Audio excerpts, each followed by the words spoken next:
we are going to walk you through on how you can share announcements and update your social feed. Sharing announcements is a great way to let everyone in your community know how your loved one is doing. By sharing an announcement, it will be sent out to their emails or their notifications to everyone. So if you click up here under Share a Memory or Announcements, caregivers will have the option to either post a social post or an announcement post. And this is where you can do it. Today we were going to focus on a social post.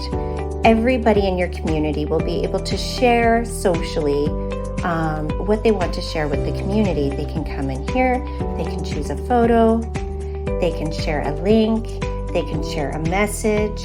Happy Monday. And this is a great way for the community to stay in contact with one another. And then it goes right into your social feed. In here, the community will be able to love it. They'll be able to comment on it. If they wanted to share something like congratulations, that looks fun.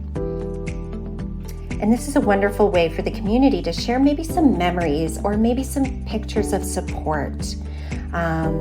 And if you wanted to do the announcement, you just do this. Hello. Good news. And you can upload an image as well. And then all the announcements are up here, and they even have a date under them to help your family remember when they are posted.